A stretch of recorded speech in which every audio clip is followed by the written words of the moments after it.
Hello everyone, this is Food Poison from MGS, and I'm doing another guide of Rising Thunder. Today is going to be one with Dauntless, and Dauntless is a boxer, and a pretty fast one too actually, so you have to kind of think of it. It says the speed is not too much, but as long as you are using the jabs and everything, her speed actually gets pretty high, so you do have to keep in mind that you have to do a lot of kinetic advances and thinking. Now, I actually do box in real life, not as a professional, but as a hobby, and just doing so really makes me love Dauntless as like even more. Dauntless is a boxer, but of course there are some things that she does that's right, and of course some wrong. As this is a game, you can't really put her completely into boxing. Oops.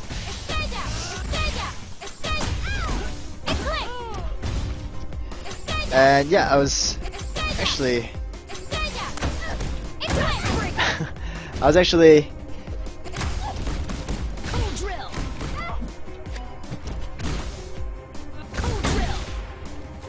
what am I trying to say here?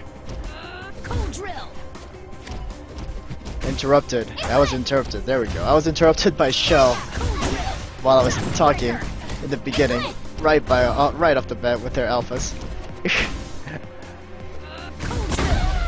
Okay, she's a quick one.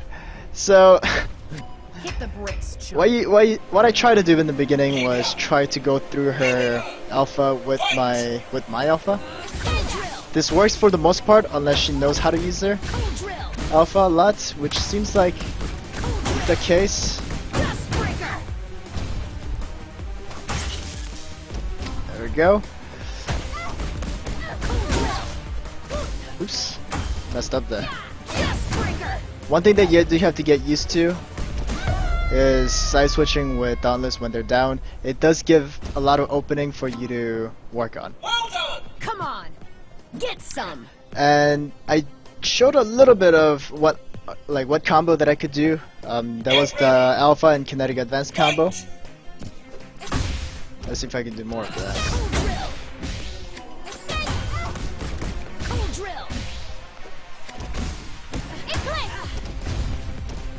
And if they're staying too close, you can always grab them. And doesn't look like she's doing it yet. There we go. And kinetic advance jump to do an alpha to the beginning, or not to the beginning, to stop her from mid jump. There we go. Didn't see that before, did you? And the whole dodge punch is the gamma. The revolving hook, I believe it's called. That could come in very handy with the combos also. The whole dodge factor really gives a good plan. That might hit me, that hit me. Alright, good work.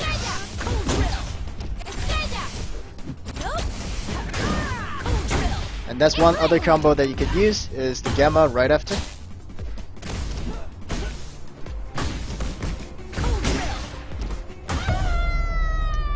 I think that's where it's done. It actually ended very quickly, I think.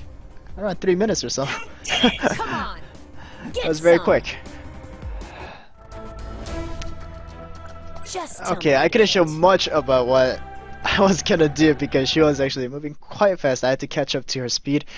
But I'll be showing it through the training, as always. Now, off the bat, what you saw was to block her the Night Sun, I believe her alpha, is use the cold drill to get there. My alpha for her alpha.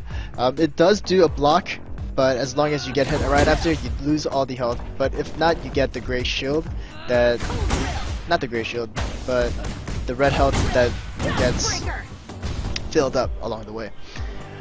What you could do with that is, you could just use it normally, of course. It is a good initiator. But there are a lot of times when they will block it. In that case, you could also jump and use it midway. You can't use it all the way up at the top because it will completely miss them. You will go completely over their head, if you know what I mean. And so you will have to use that in the middle, as so. And there are cases where they just block it. In that case, the distance between you and your opponent doesn't get too different. You could shoot, you could throw a few jabs in there if the distance is not too big. It's around here when you finish, and you can throw a couple of jabs and back off. That is a possibility. Other than that, if you know you're gonna block it as you're coming in, if you see them blocking, then you could stop in the first part and use your gamma. What this does is sometimes it causes them to get a little confused. They think you're just backing out, but you're actually coming back in. So they move a little forward just to get a hit in, but you're actually coming back in. And I think I actually have the short cooldown, so that's not how it should have looked like. you can't use the alpha right away. And with that, another combo that I can show you is the gamma alpha. I showed it in the fight before, but that's what you can do. You hit them with the gamma, follow up, hit them with your alpha. Backing off is usually an option, for me at least, because I just like to do a little outboxing. But if you do want to go in, be my guest, it's completely up to you and depending how you want to play. See, and as for the grab combo that I showed, it's just a grab, kinetic, diagonal up, diagonal advance I should call it, and an alpha right away.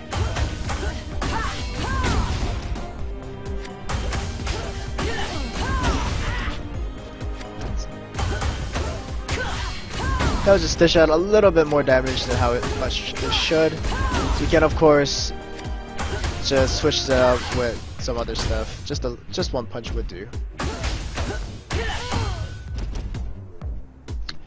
And I believe that was a little. I think that's a little different for. Yeah. Anyways, so it comes down to basically the final combo, the most damaging combo that you can really think of, I guess. Of course, something you should know beforehand is that getting used to side switching really helps. It puts them in a. This is one of the best ways that's accepted by the Rising Thunder community right now to do a side switch plus open up a lot of options for your combos. So what you can do here is basically just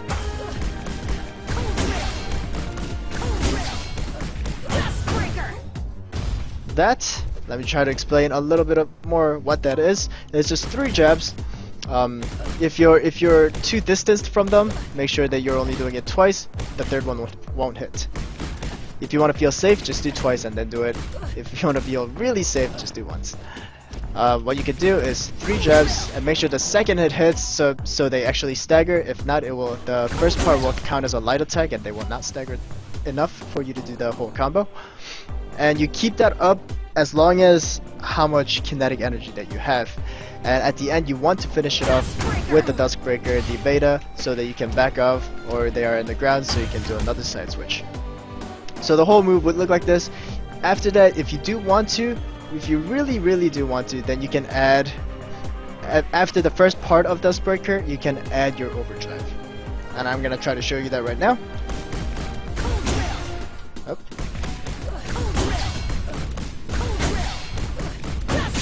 Get to work. And that is how it would look like. Now something that you have to consider is that, as you can see at the bottom right, the combo damage was only 291. But something that you have to know is that the Rising Thunder game, it has kind of like a Juggling Resistance, where they do less and less damage as you juggle them longer and as you keep up your combo.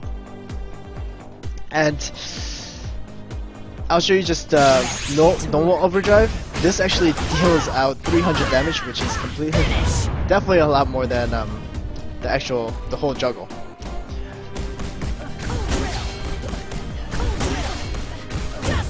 Oops, I messed up there. But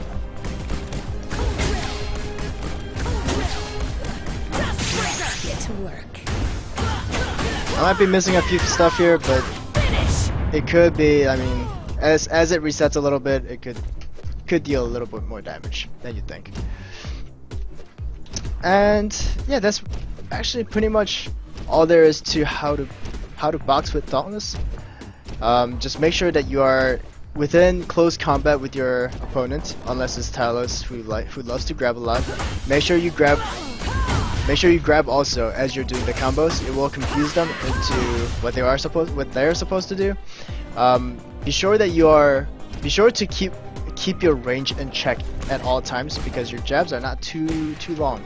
This is indeed a light attack, so it can't really travel that far. It is fast. It can beat the grab speed, but it's not that long. Alright, I think that is all I can cover for you guys today. If I do figure out more, then I will look over it. I'll definitely make some more videos of it. Alright, and yeah, if there are also other videos that I made, especially ones for Talos and Shell. Some of the guys that you can also see on my channel, you can visit those too.